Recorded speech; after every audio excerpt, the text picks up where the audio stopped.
होतो आपण।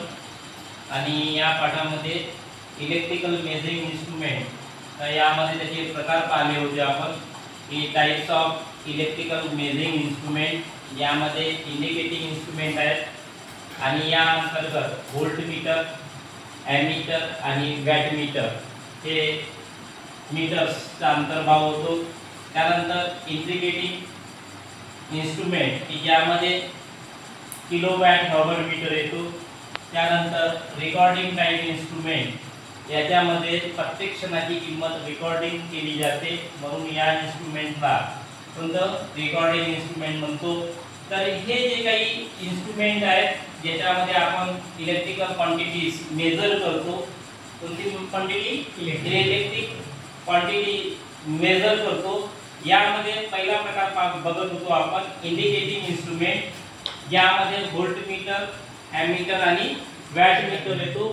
तर इंडिकेटिंग इन्स्ट्रुमेंट कोणतं इन्स्ट्रुमेंट इंडिकेटिंग इन्स्ट्रुमेंट ही जेव्हा या इन्स्ट्रुमेंटला आपण विजेवर जोडतो तर हे इन्स्ट्रुमेंट त्यावेळेस विजेची जी काही किंमत आपण काउंट करत आहोत किंवा मापन करत आहोत त्या मापन करत असलेल्या किमतीची इंडिकेट करतो की त्या ठिकाणी त्याची किंमत किती असेल। व्होल्टेज मध्ये तसं आपण का व्होल्टेज मध्ये तसं तर ते व्होल्ट मध्येही करंट मापन करत असून तर त्यावेळेस ते कसं येते एंपियर मध्ये, कशामध्ये एंपियर मध्ये। आणि वॅटेज जर मापन करत असो आपण का मापन करत असो वॅट, तर ते कशामध्ये पॉवर मोजत असो ते वॅट मध्ये काउंट होईल।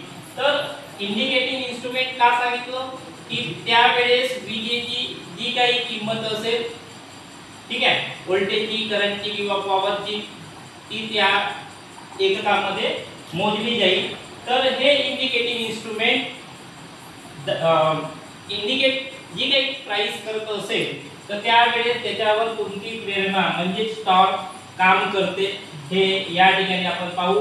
तर या ठिकाणी डिफ्लेक्टिंग टॉर्क, कोणतं torque deflecting torque, controlling torque आणि डॅम्पिंग टॉर्क अशा तीन प्रकारचे टॉर्क त्यावर कार्यरत असतात। कशावर इन्स्ट्रुमेंटच्या नीडलवर, ठीक आहे। तर व्होल्टमीटर समजा विजेवर जोडला, विजेची त्यावेळेस ती व्होल्टेजची जी काही किंमत असेल ती किंमत तो शून्यापासून पुढे सरकत जातो एक विशिष्ट किमतीवर, तो त्या इन्स्ट्रुमेंटच्या नीडल का करेल स्टँड होतो किंवा स्थिर होतो। तर अशा वेळेस त्या काट्यावर किंवा नीडलवर का कोणती डिफ्लेक्टिंग टॉर्क, कोणतं टॉर्क डिफ्लेक्टिंग टॉर्क कार्यरत असतो।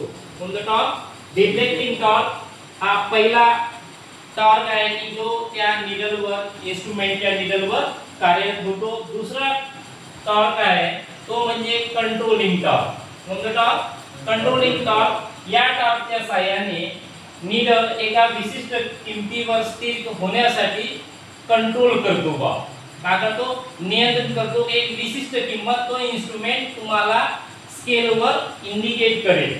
त्यानंतर डॅम्पिंग टॉर्क, तर जेव्हा इन्स्ट्रुमेंट, ठीक आहे, तर हा सुद्धा टॉर्क कंट्रोलिंग टॉर्क नंतर ते स्थिरावल्यानंतर त्याला स्थिर पुन्हा रिवर्स आणण्यासाठी हा सुद्धा टॉर्क कार्यरत असतो। अशा प्रकारे कोणकोणते टॉर्क कोणत्या इंडिकेटिंग इन्स्ट्रुमेंटच्या नीडलवर कार्यरत असणारे टॉर्क कोणते असतात, तर डिफ्लेक्टिंग टॉर्क, कंट्रोलिंग टॉर्क आणि डॅम्पिंग टॉर्क। तर या तिन्ही टॉर्कच्या या इन्स्ट्रुमेंट मध्ये एखादी विशिष्ट किंमत दर्शवण्यासाठी उपयोग केला जातो।